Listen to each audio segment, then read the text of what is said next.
The hospital room was tense. Clara screamed again, sweat pouring down her face like rain. Nurses rushed around. The doctor, a short man with thick glasses, wiped his forehead for the 9th time. "She's still pushing?" "Again?" he muttered, already looking exhausted. "Doctor, the 9th one is out," a nurse shouted. "9th what?" he snapped, squinting at the tiny bundle in her hands. "Wait, 9?" The doctor blinked. He counted the babies lined up on the table. 1, 2, 5, 7, 9. He took 2 steps back like the babies were multiplying by magic. Another scream from Clara. "Oh no, not again," the doctor whispered, mouth hanging open. "It's 10 now," yelled another nurse. The doctor gasped so loud you'd think someone slapped him. "Is she a woman or a baby-making machine?" he whispered to himself. Then came number 11. And, believe it or not, baby number 12 popped out like it was late for a meeting. The entire room fell silent. The air was thick. Nobody moved, just the soft cries of 12 little humans. One nurse nearly fainted. Another whispered, "This must be a world record or a village." The doctor just stood there, blinking like his brain had left the building. 12? No twins? No triplets? Just 12 at once? What was the husband eating? He mumbled sarcastically. The nurses stared at Clara in pure shock. She was barely conscious, smiling faintly like nothing just happened. Clara lay weak on the hospital bed, waiting for someone, anyone, to say the magic word. "Congratulations." But no one did. Not a nurse, not the doctor, not even her husband, Felix. Instead, they all stood there, staring. 12 tiny babies lined up in the nursery like dolls on display, wrapped in soft blue and pink blankets, crying in turns like they rehearsed it. Felix stood outside the glass, frozen, eyes wide, mouth slightly open. His face looked like someone just told him he'd won a mansion but had to clean all the toilets first. "Sir, you can come in now," a nurse said gently. He didn't move. What type of thing is this?" he whispered, backing away slowly like he was watching a horror movie. 12? From where? Are they even mine?" Clara's heart dropped. She could barely lift her hand, but she heard him clearly. The nurses exchanged awkward looks. One tried to smile. "Sir, it's a miracle." "Miracle?" Felix snapped. "This looks like a science project gone wrong." Another nurse chuckled quietly. Maybe he thinks his wife swallowed a football team. Felix didn't find it funny. He stormed off and demanded a DNA test immediately. "I need to know if I'm the father or the babysitter." Clara turned her face to the wall, tears sliding silently down her cheeks. After carrying 12 babies, risking her life, the only thing he had to offer her was doubt. A few days later, the DNA test results came in. Yes, Felix was the father of all 12. The doctor frowned and whispered to himself, "I have never witnessed this in real life. This is a miracle." Felix became so restless. He was busy pacing outside the hospital, talking to himself. "I only wanted one child, maybe 2, not a football club." The first night at home was supposed to be peaceful. But peace? Nowhere in sight. 10 out of 12 babies were crying, loudly. The house sounded like a choir of hungry cats. Bottles scattered, diapers piled up. The fan spun uselessly above their heads, and the air was thick with baby powder, heat, and tension. Clara, still weak from childbirth, moved like a ghost, limping from one baby to the next, feeding this one, rocking that one, burping the third, changing the fourth. By the time she reached the 5th baby, the first one had started crying again. She was sweating like someone running a marathon with bricks tied to her back. Her breathing was loud. Her gown was soaked, her eyes tired but determined. And Felix. He sat in a corner like a guest at a noisy party he didn't want to attend. He didn't touch a baby, didn't offer a single helping hand. He just stared, like he was waiting for the babies to disappear on their own. Suddenly, Clara noticed him standing. Not to help. He dragged her clothes off the hanger and shoved them into a large black luggage bag. "Felix?" she asked, confused and panting. "What are you doing?" He didn't answer at first. Then, out of nowhere, he burst into a loud, sarcastic laugh, the kind of laugh that sounded more like madness than humor. You really think I'm going to sit here and babysit a full football team? He snapped. Just watch me. Felix, what are you talking about? Clara asked, shaking. I'm not part of this lunatic drama. DNA or no DNA, I don't care if Angels confirmed it. I'm not accepting these children. You are leaving. Tonight. Clara froze. It's midnight. We just got home. I just gave birth. And now you're just getting out, Felix shouted. He started grabbing the baby carriers, dumping the babies in them roughly one by one. Clara cried out, "Stop! You're hurting them." He ignored her. "Don't worry, I'll help you pack out like a gentleman," he said, full of mockery. Before Clara could beg again, he opened the front door, carried the babies, 2 in each arm, and marched them to the junction at the end of another street like he was dumping trash. "Felix, please," Clara sobbed, running behind him with weak legs. "Please, little by little, we'll be fine. I just need time. We need time." But Felix turned to her, face cold like stone. "Don't you ever bring your burdened face near me again. I married a wife, not a factory," he spat. "You and your noisy army, out of my life." And just like that, he left. 12 newborns. One heartbroken woman, in the middle of the night, on the side of a street, with nothing but a hospital bag. And 12 wailing gifts from heaven. The street was quiet. Too quiet for a woman with 12 crying babies. The night dragged on like a nightmare with no end. Clara sat on the bare floor at the edge of the street, surrounded by her 12 newborns, tiny angels laid out in makeshift baskets, wrapped in hospital towels and baby wrappers she barely had time to pack. A dog barked in the distance. A car drove by and slowed, only to zoom off again. Nobody wanted to get involved. Nobody wanted 12 problems. Clara shook from cold and tears. Her hospital gown was damp. Her voice cracked from begging. But now she had no words left. Her hands trembled as she wiped one baby's face, but she couldn't even hear which one was crying anymore. The cries had blended into a painful rhythm, a chorus of rejection. She looked up at the sky and whispered, "God, are you watching this movie too?" A security man from a nearby shop peeked out and gasped, "Madam, are you selling babies or what?" "I just gave birth," Clara said, her lips quivering. "He sent us out." The man scratched his head, unsure if it was a prank or a spiritual attack. "You gave birth to all these at once?" Clara nodded slowly. "Yes, and he said I'm not his wife anymore." The man whistled. "Sister, your womb deserves a national award, but this kind of miracle? It dey scare, man." Suddenly, one of the babies stopped crying, then another. One by one, their cries began to fade. At first, it felt like peace, like maybe the storm was finally calming down. Soon, only 3 were making soft whimpering sounds.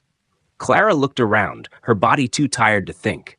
"Maybe they're just sleeping," she whispered to herself, rubbing her palms over her face. Another gateman from a nearby compound walked toward her, holding a plastic cup of Gary. "Ah, madam, you still dey here with all these babies?" he asked, squinting. "Yes," Clara said weakly.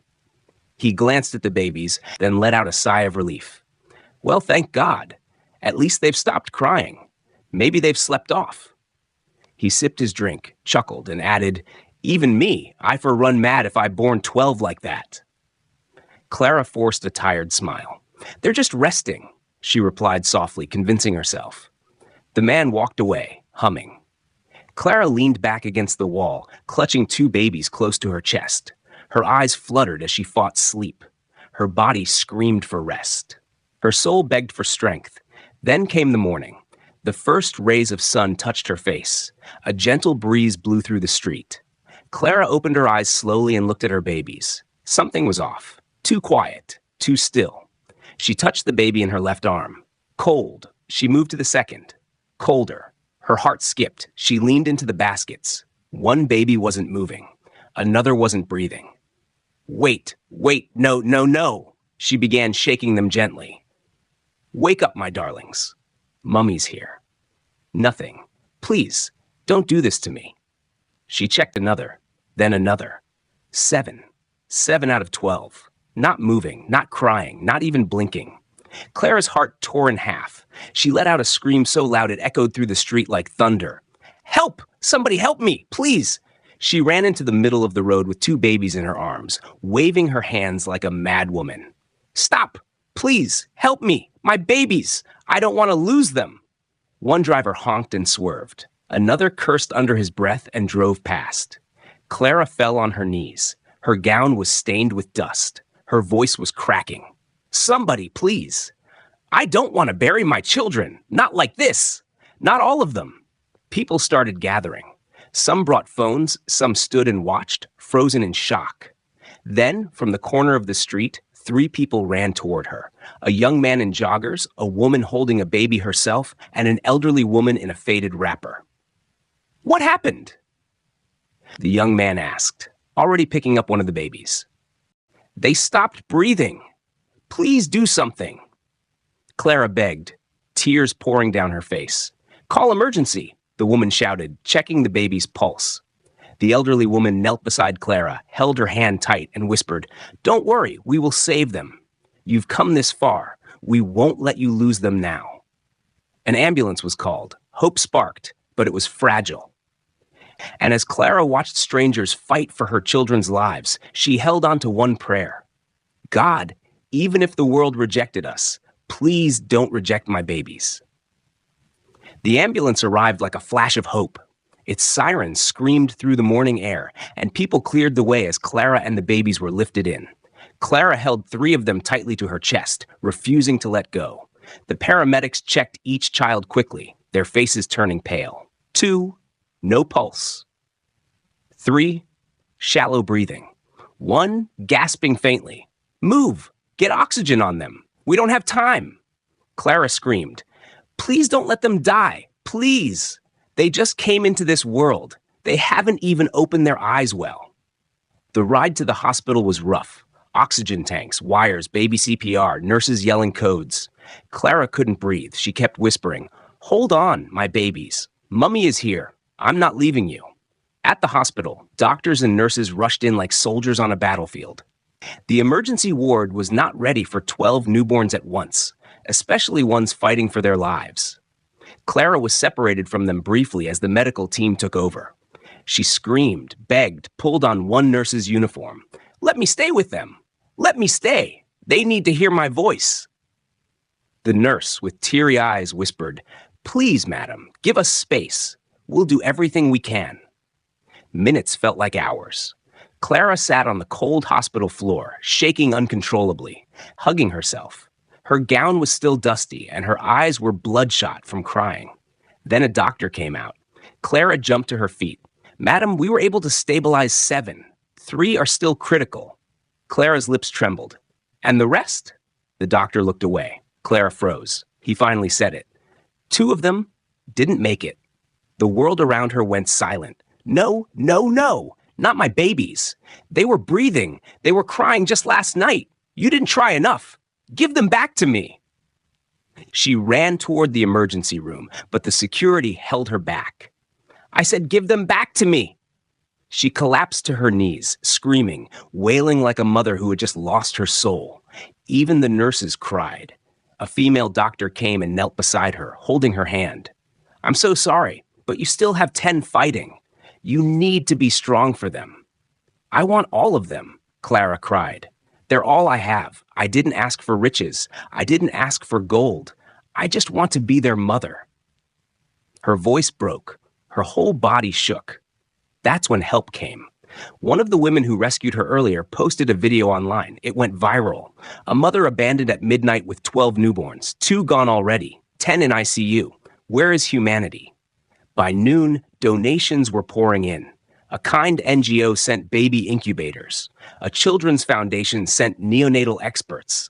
Clara was finally allowed into the room, covered in scrubs, sanitized, masked, her eyes scanning all 10 incubators. Tiny hands, beeping machines, breathing tubes. She moved from one to the other, whispering names she had picked already. She touched the glass of each incubator. I'm here. Mummy's here. You must live. All of you. The doctor smiled faintly. They're responding better now. Maybe they just needed their mum's voice. Just then, Clara's fingers paused. Her breath slowed. Something shifted in her. She turned slowly to the doctor. Her voice was quiet, but it shook the air. "Where are my other two children?" The doctor blinked, surprised. "Madam, please, they've already been taken to." Clara interrupted, her voice rising like thunder. "No, don't tell me that. Bring them to me. I will see them. I won't lose any of my babies. Not today. Not ever." The doctor hesitated, then nodded. "Get them." In a few minutes, two nurses returned with the small covered bodies, their tiny faces pale, still, wrapped gently in white cloth.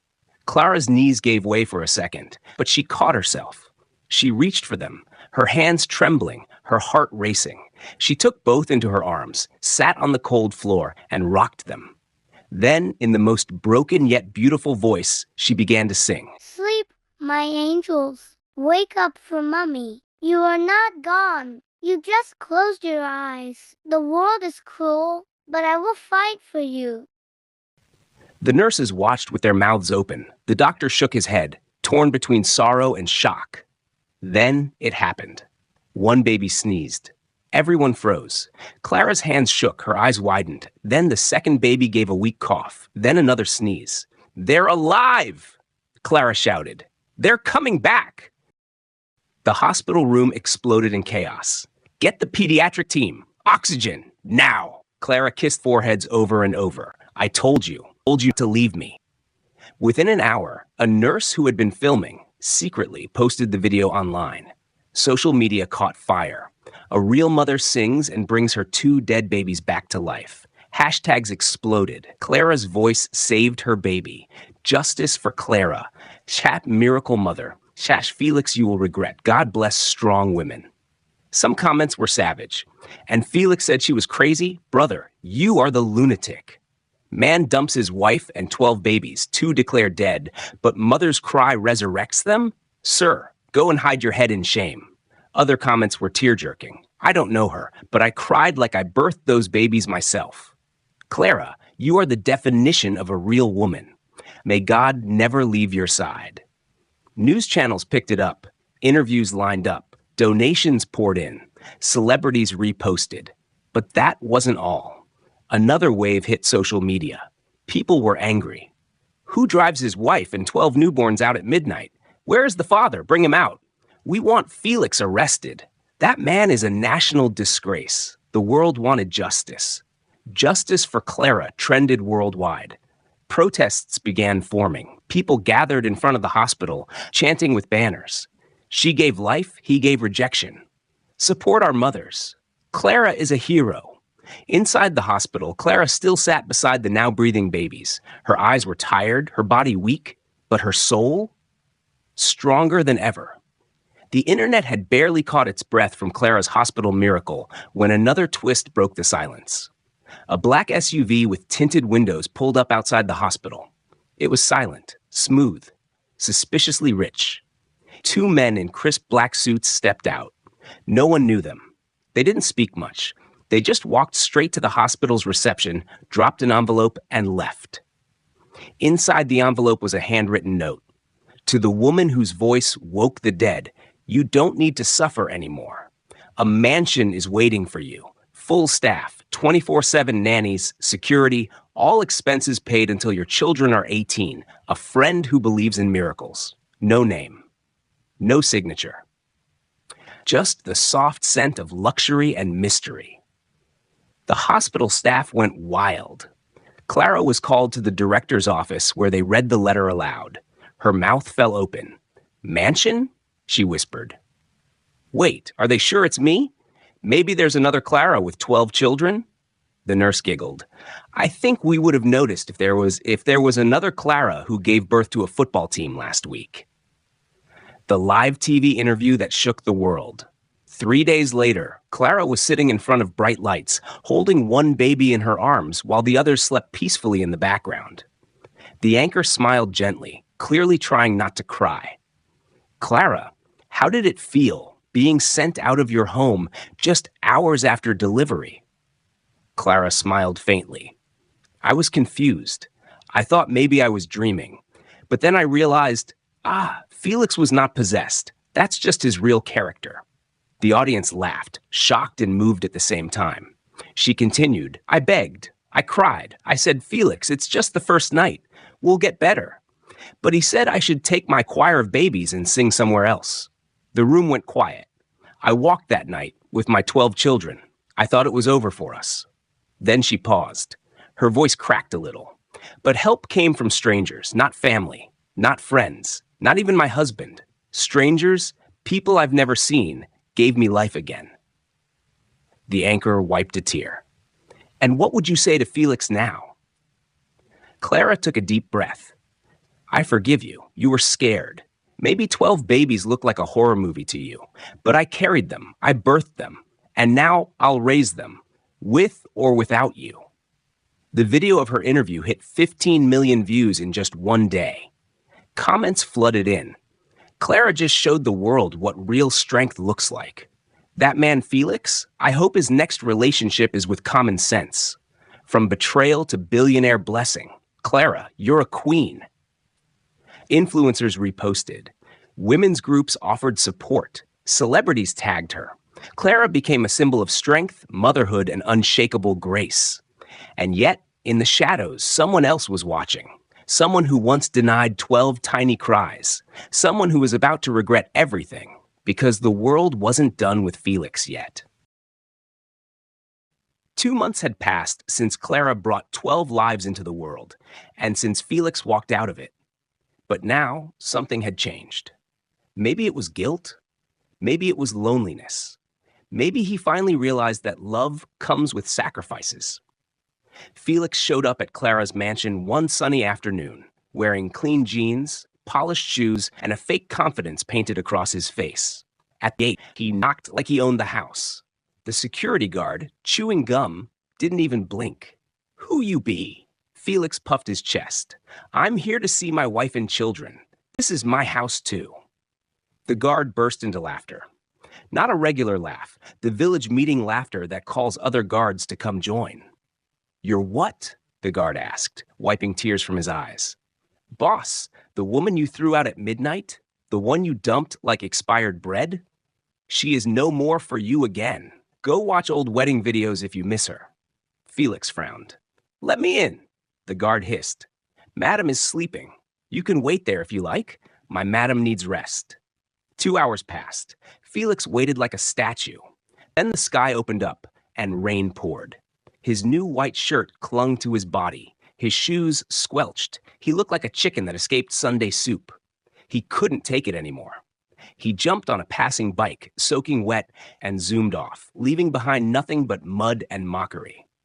The guards and maids laughed for days. Boss say not him house. Next time he go come with umbrella and mattress. Felix didn't give up. He came again and again, sometimes with flowers, sometimes with gifts, once even with a badly written apology letter that read, Dear Clara. But the gate never opened.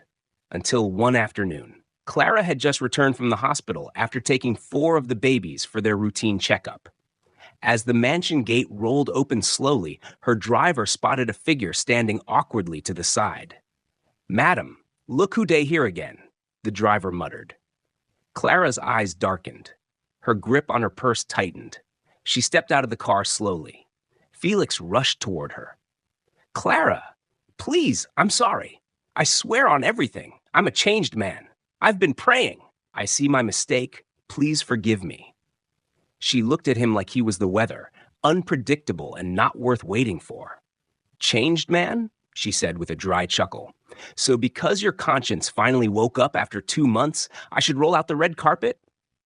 Please, Clara, he said, tears gathering. Let me be a father to my children. You had that chance, she said, calm but sharp. But instead of diapers, you packed bags. Instead of lullabies, you gave us thunderstorm laughter. He fell to his knees. Just give me a chance. She leaned in slightly and whispered, Felix, let me say this gently. Before I say it with police, if you ever show your shadow at this gate again, I will remind the world what you did. She walked in, her head high. The baby's cries greeted her from inside the house, not a burden, but a badge of her bravery. The gates closed slowly behind her, while Felix remained outside, soaked in silence, rejection, and the bitter taste of too late apologies. After months of trying and failing to get Clara's attention, standing at her gate like a jobless Romeo in the rain, Felix changed strategy. If he couldn't win her heart, maybe he could win the babies. So he did the unthinkable. He dragged Clara to court. Yes, the same man who once screamed, "Don't show your burdened face near me again," now wanted joint custody of those same burdens. Inside the courtroom, Felix came looking polished, prepared, and pretending to be the father of the century. His lawyer, a sharp-talking man with gold cufflinks and smooth lies, told the court, "Your Honor, my client was emotionally overwhelmed at the time. 12 babies? Who wouldn't panic? But he's here now, ready to be a good father." Felix even wore a t-shirt that read "Dad Strong," like he just walked out of a parenting magazine. Clara didn't flinch. Her lawyers had been working silently, but dangerously. They knew something was off. Why the sudden interest in the children now that Clara was famous? Why now that brands were offering diapers, deals, and documentaries? That's when they dug deeper and found the twist that flipped the whole case. Felix wasn't after the babies. He was after the endorsements. And he made the mistake of saying it aloud to his friend over the phone. Unfortunately for him, his friend was smarter and was already working with Clara's team. Just when Felix's lawyer was doing his final sweet-talking speech, Clara's lawyer stood up calmly. "We have new evidence, Your Honor, an audio recording." The courtroom went silent. Then a voice played through the speaker. It was Felix's. "Once I get shared custody, brands go rush me. I go push Clara out small. Nah the babies they sell now. Na me go be the face of the whole thing." Gasps filled the courtroom like thunder. Even the judge blinked in shock. Felix sat frozen, sweating like a goat on barbecue day. His lawyer covered his face. The judge cleared his throat. So, the man who wanted custody for love also wanted to push the mother out for endorsement deals?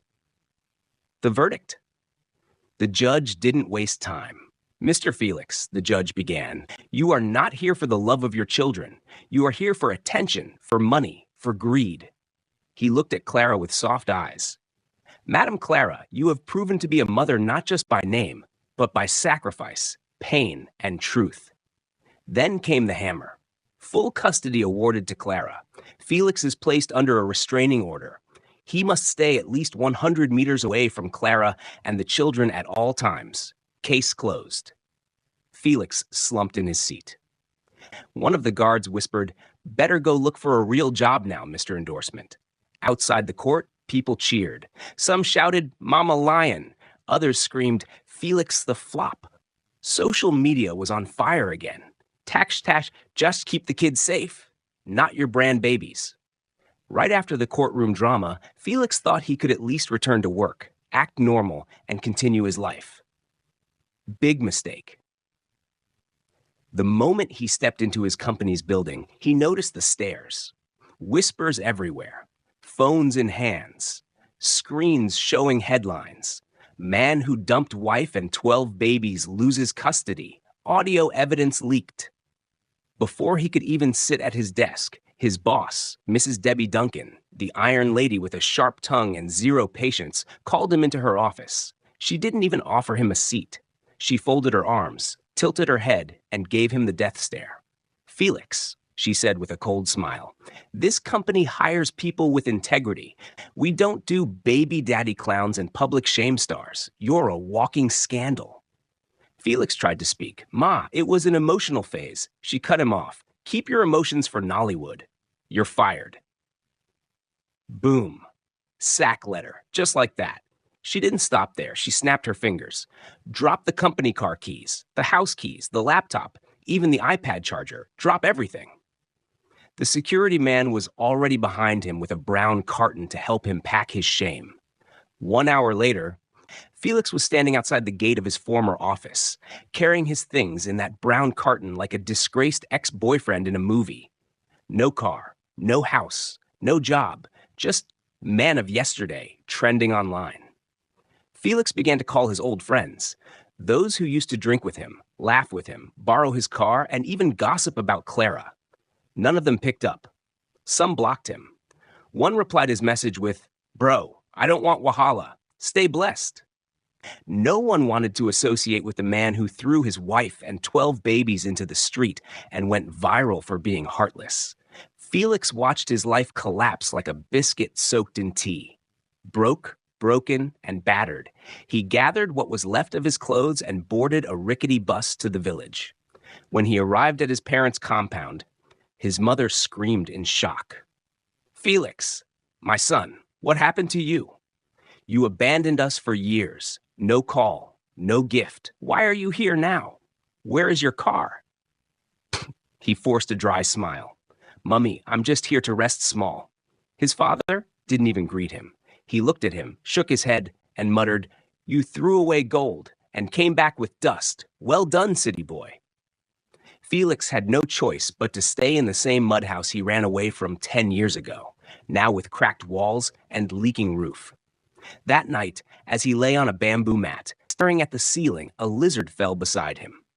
He didn't even flinch. He just whispered, "God, how did I go from mansion to mosquito?" While Felix was busy chasing lizards on his bamboo mat in the village, Clara was flying in and out of countries like a celebrity with purpose. Her life turned into a global inspiration. TV stations called her the Lioness Mother.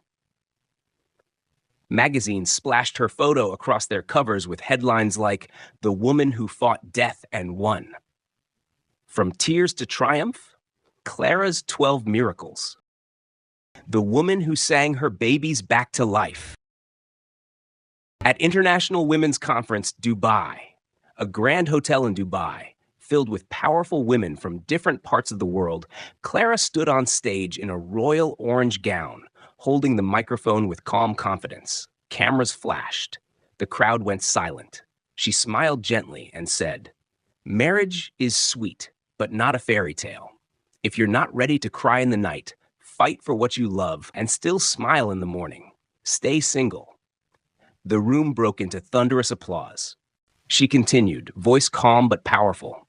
"I was thrown out at midnight with 12 crying babies. But guess what? I walked out with nothing and came back with everything. Love comes with sacrifices, not only kisses. Be sure before you say, 'I do.'" Another standing ovation. Some women wiped tears. Others screamed, "Preach, Queen!" Clara wasn't just speaking. She was healing people.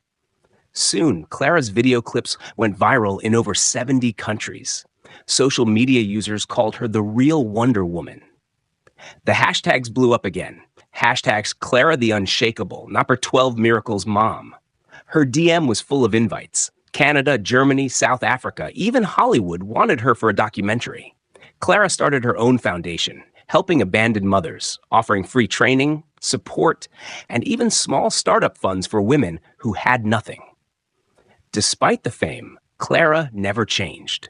She still fed her babies by herself, still joined her nannies in changing diapers, still sang that same soft lullaby that once brought her dead babies back to life. In every speech, she would say with a smile, "God didn't just save my babies, He saved me too, and gave me 12 reasons to smile every day." Hello, besties. Wow, what a journey, right? Clara's story teaches us that no matter how dark the night is, the morning will always come, brighter and better. Don't let anyone write you off. If life throws you out, come back with a crown. Thank you so much for watching, for loving the story, and for being part of this amazing community. Please don't forget to subscribe if you haven't already. Like this video if it touched your heart. Drop your thoughts in the comment section. I'm always excited to read from you. And share this story with someone who needs a little hope today. God bless you, besties. I love you all so much from the bottom of my heart. See you in the next episode.